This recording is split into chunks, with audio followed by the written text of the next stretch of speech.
الحمد لله نحمده ونستعينه ونستغفره ونؤمن به ونتوكل عليه ونعوذ بالله من شرور أنفسنا ومن سيئات أعمالنا من يهده الله فلا مضل له ومن يضلله فلا هادي له ونشهد أن لا إله إلا الله وحده لا شريك له ونشهد أن محمدًا عبده ورسوله فأعوذ بالله من الشيطان الرجيم بسم الله الرحمن الرحيم قل إن صلاتي ونسكي ومحياي ومماتي لله رب العالمين وقال تعالى أولئك الذين امتحن الله قلوبهم للتقوى صدق الله العظيم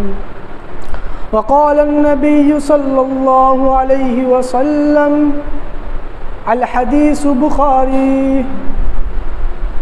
إنما الأعمال بالنيات أو كما قال عليه الصلاة والسلام۔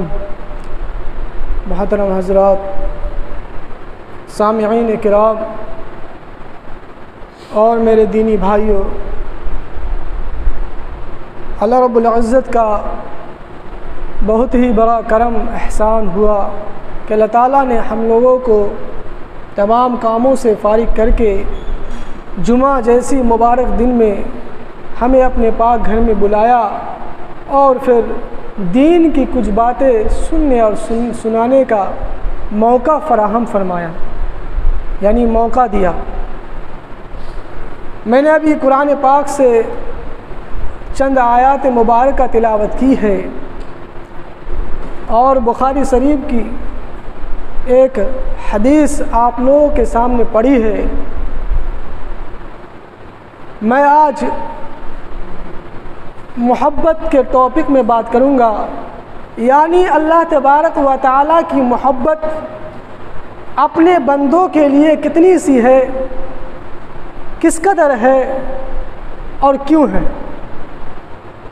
اور پھر اپنے بندوں میں سے خاص بندے یعنی نبی، صدیقین، اولیاء، بزرگان دین، ان کی محبت کس قدر اللہ تبارک و تعالیٰ کے نزدیک ہے، ان تمام ٹاپک میں بات کروں گا۔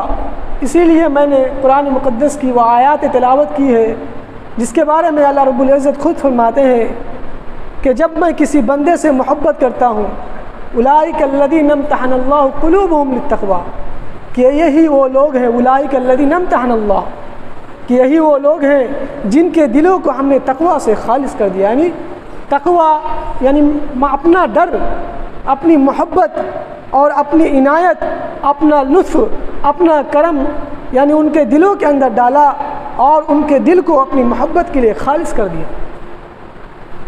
تو میرے بھائیوں، محترم بزرگوں اور دوستوں، محبت ہے اصل کیا چیز؟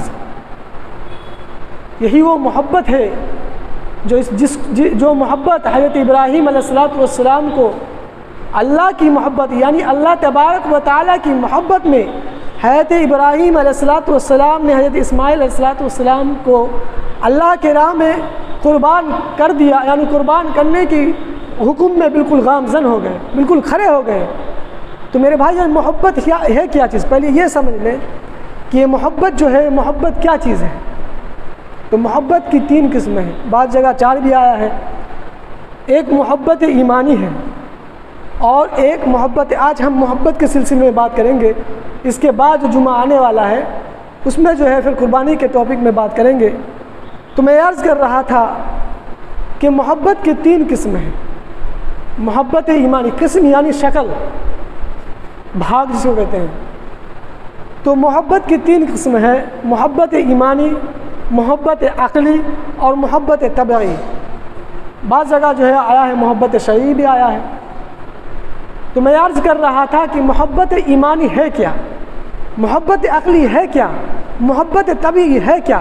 کہ میرے بھائیوں، محبت عقلی وہ محبت ہے جو عقل کے تقاضے سے ہوتی ہے، یعنی انسان وہ محبت جو کرتا ہے وہ عقل کے تقاضے سے کرتا ہے۔ مثال کے طور پر اگر کسی انسان کو بخار ہو جائے، اگر کسی انسان کی طبیعت خراب ہو جائے، اگر کوئی انسان بیمار ہو جائے تو اس کا تقاضا کیا ہے؟ اس کا عقل کیا کہتا ہے کہ وہ ڈاکٹر کو دکھائے، دوائی لے، دوائی کھائے، تب جا کے کیا ہوگا؟ وہ ٹھیک ہوگا، شفا عاق ہوگا۔ تو یہ محبت کیا ہے؟ عقلی ہے۔ یعنی محبت عقلی کا مطلب یہ ہوتا ہے کہ عقل تقاضا کر رہا ہے کہ مجھے بخار ہو گیا ہے، اور پھر یہ محبت طبعی کے اندر اس کے جو دو جز ہیں، یہ پھر محبت طبعی کے اندر بھی آتا ہے، یعنی طبیعت بھی تقاضا کر رہا ہے کہ یقیناً آپ کی طبیعت خراب ہو گئی ہے، آپ کو بخار ہو گیا ہے، آپ کو زکام ہو گیا ہے، آپ کو نزلہ ہو گیا ہے، آپ کو بیماری ہو گئی ہے، تو کیا طبیعت بھی تقاضا کر رہا ہے کہ آپ کو دوائی کی ضرورت ہے، آپ کو دوا لینی چاہیے، تو پھر وہ انسان ڈاکٹر کے پاس جاتا ہے اور پھر دوائی لیتا ہے۔ تو یہ کیا ہے؟ یہ محبت طبعی ہے، یعنی عقل کے جز سے محبت طبعی نکل کر آئی، تب یہ تقاضا کر رہا ہے۔ اب محبت عقلی، اس میں ایک جز اور ہے، محبت عقلی کا جز ہے۔ جز کا مطلب ہوتا ہے کہ شکل کا مطلب ہوتا ہے کہ بھاگ، اس سے نکلا ہوا ایک اور شکل، ایک اور بھاگ۔ تو اب وہ دوائی لے کے آتا ہے، اس کے بعد وہ دوائی کڑوی ہوتی ہے، وہ دوائی کڑوی ہوتی ہے، اس کے بعد عقل کا تقاضا کیا ہوتا ہے کہ بھائی تمہاری طبیعت خراب ہے، تم کو یہ دوائی کھانی ہے۔ پھر وہ انسان کیا کرتا ہے؟ وہ دوائی کھاتا ہے، کس بنیاد پر؟ کہ میری طبیعت صحیح ہو جائے گی۔ یہ محبت طبعی ہے، اور محبت عقلی اس کے جز ہیں۔ اب اور ایک محبت عقلی کیا ہے؟ ایک محبت عقلی یہ ہے کہ میرے والدین، ہم سب کے والدین نے ہمیں جنم دیا ہے، اب ہمارا عقل کیا کہتا ہے؟ جب ہم دنیا میں آتے ہیں تو ہم اپنے آنکھوں سے اپنے والدین کو دیکھتے ہیں کہ وہ ہماری پرورش کرتے ہیں، ہماری خدمت کرتے ہیں، ہمیں جو ہے اچھی تعلیم دینے کی کوشش کرتے ہیں۔ پھر عقل کیا تقاضا کرتا ہے کہ یہی ہمارا باپ ہے، یہی ہماری ماں ہے، یہ ہمارے والدین ہیں۔ پھر عقل کہتا ہے کہ یقیناً یہ آپ کے ماں ہے، یہ آپ کے باپ ہے، کیونکہ ہم جس وقت دنیا میں آئے تھے ہمیں ہوش نہیں تھا، ہمیں کوئی ہوش نہیں تھا، نہ ہم اس کو سمجھ پاتے، لیکن عقل تقاضا کیا کر رہا ہے؟ عقل تقاضا یہ کر رہا ہے کہ یقیناً یہ آپ کے والدین ہیں، یہ آپ کے باپ ہیں، یہ آپ کے ماں ہے، یہ آپ کے خالہ ہیں، یہ آپ کے پھپھو ہیں، یہ آپ کے ماموں ہیں۔ تو یہ عقل کے تقاضے سے جو محبت ہوتی ہے وہ محبت عقلی ہوتی ہے، یعنی والدین کی محبت، تمام رشتہ داروں کی محبت۔ بات سمجھ میں آ گئی؟ اب محبت ایمانی کیا ہے؟ محبت اب جو ہے ہم بات کریں گے اولیاء، صدیقین، صحابہ کرام اور نبی علیہ الصلوۃ والسلام کے بارے میں، کہ محبت اور انسان کے بارے میں، ابھی کے دور کے بارے میں، کہ محبت ایمانی کیا چیز ہے۔ محبت ایمانی وہ محبت ہے جو ایمان کے تقاضے سے ہوتی ہے، جو ایک مومن کے ایمان کے تقاضے سے جو ہوتی ہے، ایک مسلمان کے تقاضے سے ہوتی ہے، ایک مسلم کے تقاضے سے ہوتی ہے، ایک قرآن پڑھنے والے کے تقاضے سے ہوتی ہے، ایک روزہ نماز کرنے والے کے تقاضے سے ہوتی ہے۔ یہ محبت ایمانی ہے میرے بھائیوں۔ محبت ایمانی ہے بول کے وجہ سے، اس لیے ہم لوگ جو ہے آج جمعے کے دن اللہ کے ڈر سے، اللہ کے خوف سے اللہ کے گھر میں آئے ہیں اور جمعے کی نماز بھی ادا کریں گے انشاءاللہ۔ تو یہ محبت ایمانی ہے۔ اب محبت ایمانی کا تقاضا کیا ہے؟ محبت ایمانی وہ محبت ہے جو انسان کے دلوں کے اندر اللہ تبارک و تعالیٰ کا ڈر، اللہ تبارک و تعالیٰ کا خوف، اللہ تبارک و تعالیٰ کی محبت، اللہ تبارک و تعالیٰ کی وحدانیت، اللہ تبارک و تعالیٰ کی بڑائی، اللہ تبارک و تعالیٰ کی بردباری پیدا کر دے۔ وہ محبت کیا ہے؟ ایمانی۔ اب یہ محبت ایمانی نبیوں کے ساتھ بھی پیش آئی۔ یہ محبت ایمانی حضرت آدم علیہ السلام سے لے کر آخری نبی محمد الرسول اللہ صلی اللہ علیہ وسلم تک جتنے نبی آئے سب کے ساتھ پیش آئے، اور سب کے دلوں میں اللہ تبارک و تعالیٰ نے محبت ایمانی پیدا کیا۔ اللہ تبارک و تعالیٰ نے بتایا کہ یہ آدم، یہ احکام ہے، اس میں تم اتر جاؤ اور اپنی امت کو بھی اس کے لیے کیا کرو؟ تلقین کرو، یعنی اس کے لیے اپنی امت کو بھی کہو کہ اللہ تبارک و تعالیٰ نے یہ احکام مجھ پر نازل کیا ہے، اللہ تبارک و تعالیٰ نے یہ احکام مجھ پر بھیجا ہے، گویا کہ تم بھی اس پر عمل کرو، تمہارے اوپر بھی یہ فرض ہے، تمہارے اوپر بھی یہ واجب ہے۔ اسی طریقے سے آخری نبی محمد الرسول اللہ صلی اللہ علیہ وسلم کے اوپر اللہ تبارک و تعالیٰ نے قرآن پاک جیسی کتاب، قرآن پاک جیسی مقدس کتاب کو نازل کیا، اور نازل کرنے کے بعد نبی علیہ الصلوۃ والسلام نے فرمایا کہ اے امتیو، اے میرے صحابہ، اے میرے امتی، کان کھول کر سن لو کہ اللہ تبارک و تعالیٰ نے مقدس کتاب قرآن پاک میرے اوپر نازل کیا ہے، اور اس کو تا قیامت تک آنے والی امت کے لیے رہبری کا، رہنمائی کا، صراط مستقیم کا ذریعہ ہے۔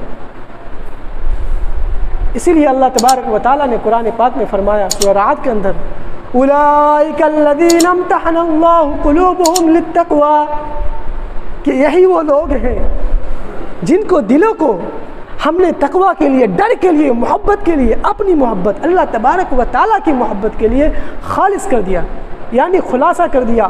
اب اس کے دل میں دنیا کے کسی انسان کا ڈر نہیں رہے گا، اب اس کے دل میں کوئی بڑے سے بڑے حاکم کا ڈر نہیں رہے گا، اب اس کے دل میں کوئی ظالم بادشاہ کا ڈر نہیں رہے گا، اب اس کے دلوں کے اندر کسی کا خوف نہیں رہے گا۔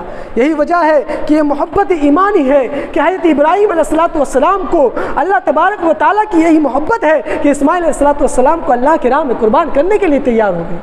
یہی محبت ہے کہ حضرت ابراہیم علیہ السلام اللہ کی محبت میں دہکتے ہوئے آگ میں چھلانگ لگا دیے۔ یہی محبت ہے میرے بھائیوں کہ نبی علیہ السلام نے تمام کفار مشرکین کی ظلم و ستم کو سہا۔ یہی محبت ہے کہ نبی علیہ السلام نے اپنی امت کی امانت کے لیے، اپنی امت کے وقار کے لیے، اپنی امت کو صراط مستقیم دکھانے کے لیے تمام تر مصیبتوں کو سہا۔ یہی وہ محبت ہے میرے بھائیوں۔ تو آج ہمیں ضرورت ہے کہ ہم محبت ایمانی پیدا کریں۔ بخاری شریف میں ایک واقعہ بہت ہی بہترین طریقے سے تفسیر کے ساتھ آیا ہے کہ حضرت ابو ہریرہ رضی اللہ تعالیٰ عنہ سے روایت ہے، حضرت ابو ہریرہ رضی اللہ تعالیٰ عنہ قال النبی صلی اللہ علیہ وسلم اجلس مع النبی صلی اللہ علیہ وسلم، اجلس کہ ہم لوگ بیٹھے تھے مع النبی صلی اللہ علیہ وسلم، آپ صلی اللہ علیہ وسلم کے درمیان، یعنی آپ صلی اللہ علیہ وسلم بیچ میں بیٹھے ہوئے تھے، اور ہم لوگ آپ صلی اللہ علیہ وسلم کو چاروں طرف سے گھیرے ہوئے۔ بات سمجھ میں آ رہی بھائی؟ تو آپ صلی اللہ علیہ وسلم کو ہم صحابہ کرام رضوان اللہ علیہ مجمعین چاروں طرف سے گھیرے ہوئے تھے۔ اس کے بعد اسلام کا کٹر دشمن ابو جہل آتا ہے۔ آنے کے بعد اسی طریقے سے آپ صلی اللہ علیہ وسلم جو ہے بالکل ممبر کے سامنے بیٹھے تھے، اور ادھر سے جو ہے ابو جہل آتا ہے۔ اس کے بعد آپ صلی اللہ علیہ وسلم کو کیا کہتا ہے کہ اے محمد، آپ کے چہرے سے نحوست ٹپک رہی ہے، نعوذ باللہ من ذالک، استغفر اللہ، آپ کے چہرے سے نحوست ٹپک رہی ہے، آپ کے چہرے سے بدبو آ رہی ہے، نعوذ باللہ من ذالک، استغفر اللہ۔ تو پھر آپ صلی اللہ علیہ وسلم کو جو ہے لان تان کرنے لگے۔ آپ صلی اللہ علیہ وسلم بالکل خاموش رہے، بالکل خاموش، اطمینان کے ساتھ۔ اس کے بعد جب ان کی بات ختم ہو گئی تو آپ صلی اللہ علیہ وسلم نے فرمایا کہ تم نے سچ کہا۔ آپ صلی اللہ علیہ وسلم نے کیا فرمایا کہ تم نے سچ کہا۔ اب دیکھو بات سمجھنی ہے، بات بالکل سمجھنا ہے۔ اس کے بعد اگر تھوڑا سا دھیان ہٹکے گا تو بات سمجھ میں نہیں آئی، بات سمجھنے کی کوشش کری۔ اس کے بعد جو ہے وہ ابو جہل وہاں سے چلا جاتا ہے۔ تھوڑی دیر کے بعد محبت اسلام، اسلام کے پیکر، نبی کے پیکر، نبی کے دیوانے، نبی کے مستانے حضرت ابوبکر صدیق رضی اللہ تعالیٰ عنہ آتے ہیں۔ آنے کے بعد بالکل جہاں ابو جہل کھڑا ہوا تھا وہیں کھڑے ہو جاتے ہیں، اور محبت کے ساتھ، دل کے اطمینان کے ساتھ، طرب کے ساتھ نبی علیہ السلام کے روبرو دیکھتے ہیں، نبی علیہ السلام کے چہرے مبارک کو دیکھتے ہیں، نبی علیہ السلام کے چہرے انور کو دیکھتے ہیں، اور کہتے ہیں آقا آپ پر میرے ماں باپ قربان، آقا آپ کے چہرے سے نورانیت ٹپک رہی ہے، آپ کے چہرے سے نور ٹپک رہا ہے، نور، آپ کے چہرے سے خوشبو آ رہی ہے، آپ تو بے مثال ہیں، آپ تو باوقار ہیں، آپ کی شان عالی ہے، آپ کے رتبے عالی ہیں۔ تو آپ صلی اللہ علیہ وسلم بالکل خاموش رہے۔ جب حضرت ابوبکر صدیق رضی اللہ تعالیٰ عنہ کی بات ختم ہو گئی تو آپ صلی اللہ علیہ وسلم نے فرمایا کہ ابوبکر تم نے سچ کہا، تم نے سچ کہا۔ اب جو صحابہ کرام رضوان اللہ علیہم اجمعین بالکل ارد گرد بیٹھے تھے تو بالکل جو ہے پریشان ہو گئے کہ جب آپ صلی اللہ علیہ وسلم کو ایک اسلام کا کٹر دشمن آ کر جب آپ صلی اللہ علیہ وسلم کے شان میں جو ہے گستاخی کرتا ہے اور بالکل جو ہے گالی گلوچ کرتا ہے، تو اس کے جواب میں بھی آپ صلی اللہ علیہ وسلم فرماتے ہیں کہ تم نے سچ کہا۔ اور پھر اسلام کا پیکر، اسلام سے محبت کرنے والا، نبی سے محبت کرنے والا، اور آپ صلی اللہ علیہ وسلم کے اعلیٰ صحابی حضرت ابوبکر صدیق رضی اللہ تعالیٰ عنہ جب آتے ہیں اور پھر آپ صلی اللہ علیہ وسلم کی تعریف کرتے ہیں، آپ صلی اللہ علیہ وسلم کی شان میں تعریف کرتے ہیں، آپ صلی اللہ علیہ وسلم کی حقیقت تعریف کرتے ہیں، حقیقت بیان کرتے ہیں، پھر بھی آپ صلی اللہ علیہ وسلم ان کے بارے میں جو ہے کہتے ہیں کہ تم نے سچ کہا، تو تمام صحابہ کرام جو ہے بالکل پریشان ہو جاتے ہیں کہ وجہ کیا ہے۔ تو ایک صحابی کرام رضوان اللہ علیہ اجمعین کھڑے ہو کر ادب کے ساتھ، احترام کے ساتھ آقا نامدار تاجدار مدینہ محمد الرسول اللہ صلی اللہ علیہ وسلم سے عرض کرتے ہیں کہ یا اللہ کے رسول، میرے ماں باپ آپ پر قربان، جب اسلام کا کٹر دشمن آیا، جب اسلام کا بالکل جو ہے مخالفین آیا، حضرت ابو جہل آیا، تو آپ کو جو ہے بالکل لعن طعن کیا، آپ کے شان میں گستاخی کی، پھر بھی آپ نے کہا کہ تم نے سچ کہا، اور پھر آپ کا محبت کرنے والا صحابی حضرت ابوبکر صدیق رضی اللہ تعالیٰ عنہ جب آئے اور پھر آ کر آپ کی شان میں جو ہے بالکل آپ کے شان کے مطابق تعریف کیے، تو آپ نے ان کے بھی جوابات میں یعنی ان کے بھی بارے میں آپ نے کہا کہ سچ کہا۔ وجہ کیا ہے یا اللہ کے رسول؟ رسول اللہ صلی اللہ علیہ وسلم نے فرمایا میرے ماں باپ ان پر قربان، ہم سب کے ماں باپ آپ صلی اللہ علیہ وسلم پر قربان۔ نبی علیہ الصلوۃ والسلام نے فرمایا کہ میں آئینہ نبوت ہوں، جو بے داغ ہوں، بے عیب ہوں، لا ریب ہوں، اور اس آئینہ نبوت میں جو اپنی شکل دیکھتا ہے، جو اس کے اندر ہوتا ہے، جو اس کے شکل کے اندر ہوتا ہے، جو اس کے طبیعت کے اندر ہوتا ہے، جو اس کے خواص کے اندر ہوتا ہے، جو اس کے نفس کے اندر ہوتا ہے، اسے وہی دکھائی دیتا ہے۔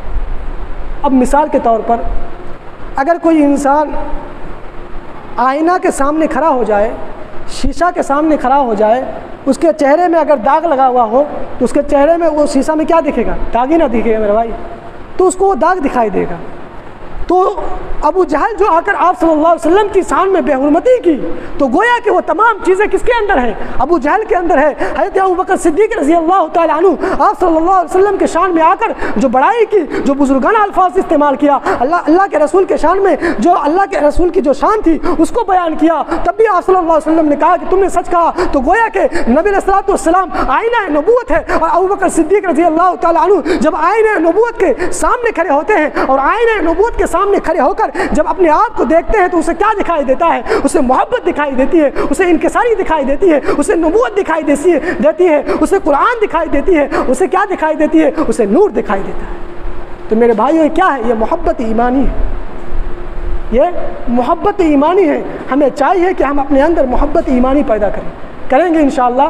تو میرے بھائیو، ہم اپنے اندر محبت ایمانی پیدا کریں، اللہ کا ڈر پیدا کریں، اللہ کے خوف پیدا کریں، اللہ سے ڈریں، 5 وقت کی نماز پابندی کے ساتھ پڑھیں، اللہ کو اپنا بنائیں، اللہ کے سامنے جو ہے بالکل گر گرائیں، روئیں، اللہ کو منائیں۔ اور میرے بھائیو، جو دن آ رہا ہے، عید الاضحیٰ کا جو دن آ رہا ہے، قربانی کا جو دن آ رہا ہے، یہ منانے کا دن ہے، یہ رونے کا دن ہے، یہ اللہ تبارک و تعالیٰ کی محبت کو حاصل کرنے کا دن ہے۔ ہم کوشش کریں کہ زیادہ سے زیادہ اپنے وقت کو مسجد میں لگائیں، اللہ کے سامنے روئیں، گر گرائیں۔ لاک ڈاؤن کا موقع ہے، کہیں جانا ہے نہیں، تو میرے بھائیوں ہمیں چاہیے کہ ہم نماز کو بالکل پابندی کے ساتھ پڑھیں۔